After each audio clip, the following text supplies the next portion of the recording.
how it's supposed to feel.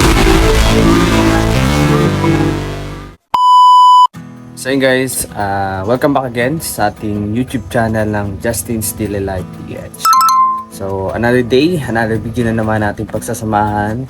This is our lifestyle vlog, agri-farming and other etc. po. Ano.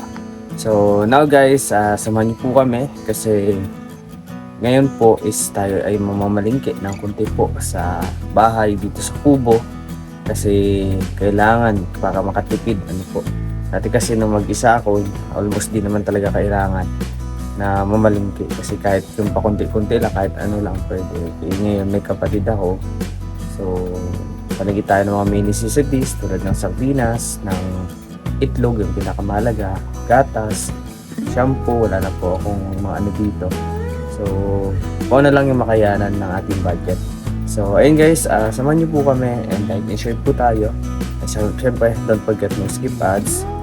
Yung hindi nyo pag-skip ng ads, malaking tulong po iyan para po naman ay kumita tayo at magamit po natin sa pag-aaral at sa ating mga iba pang gastusin.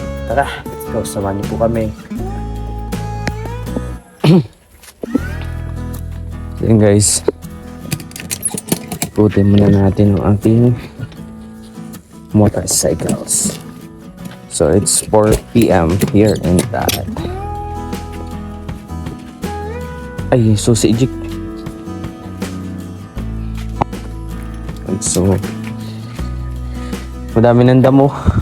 Ayan, ay gagas-katirin ulit natin. Kailangan ko lang makuha yung gas cutter doon sa aking kaibigan. Dapat nga kasi talaga mayroon tayo ditong sarili. Ano? So, request natin yung kay kuya. Sana palag itong vlog na to. Kasi nakakahiya mo maghiram. Para din naman yan sa kubo niya. Kaya magpakahiram doon sa aking kaibigan. Kahit kaibigan ko yun syempre. Gamit yan. Ano? Pag nasira yan, mahirap. Ano po. Kaya talagang kailangan may sarili. Para anytime na tataas yung damo, magtitrim na agad natin. Ano? So request natin yung kay kuya.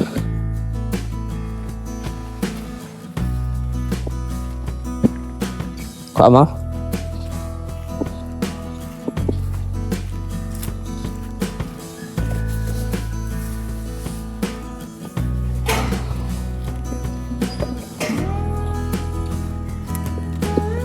Ay, sase. Helmet mo.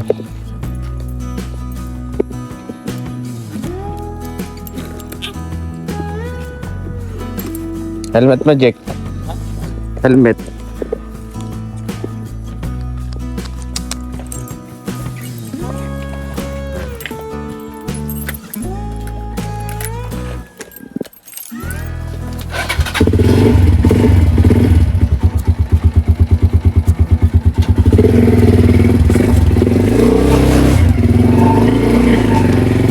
Ang ating gasolina.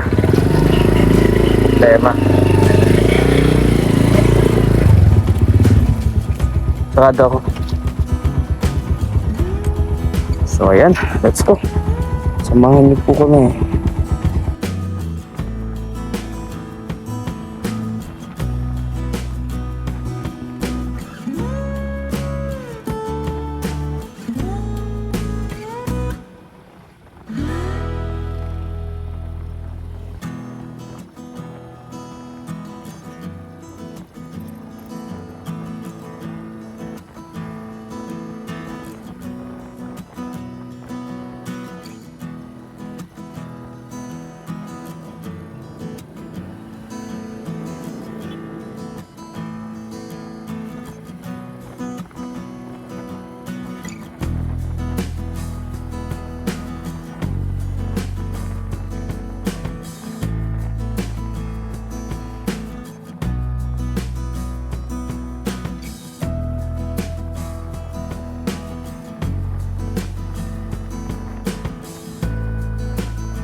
Okay guys, let's go. Mamimili tayo ng Supermarket konting grocery. It's our double-digit savings.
Then guys, for the outro, ito po, bili tayo ng bigas from Tita Dilia. Ayan, maraming salamat po ano.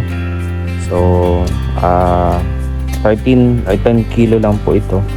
Pagbigan na lang natin kapag ano, baka kasi masayang lang din, amagan lang din, kaya konti-unti lang. Ayan, maraming salamat po and God bless. Kasunod naman ay itlog. So guys, dapat tayo ng aming mga damit. Pero tayo, kasi na, pwede tayo yung reklamo ng mga kayo magbasa. Tapos, ayan, nakita nyo, nagpapausok po ako ng aking kasi ang lakas ng usok ko.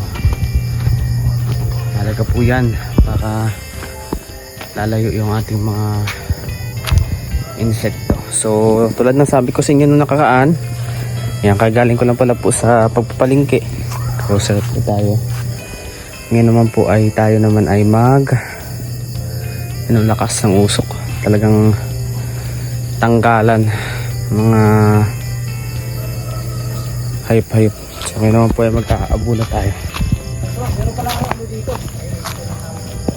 Ano yun?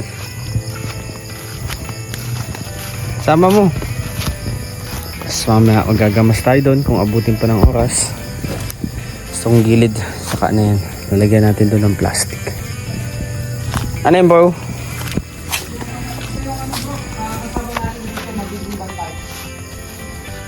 Manok?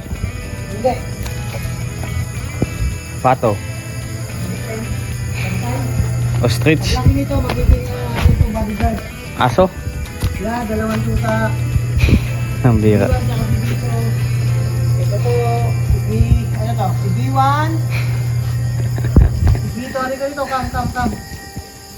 Kaya nakalimutan ko bilhin ng data.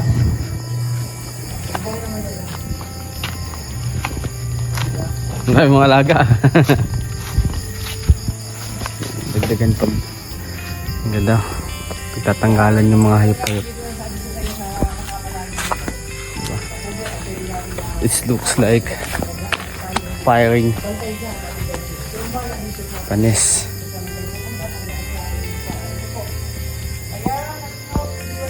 So yan, agabo na tayo. Magtimpla na tayo ng ating mixtures.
So yun guys, it's 10 in the midnight.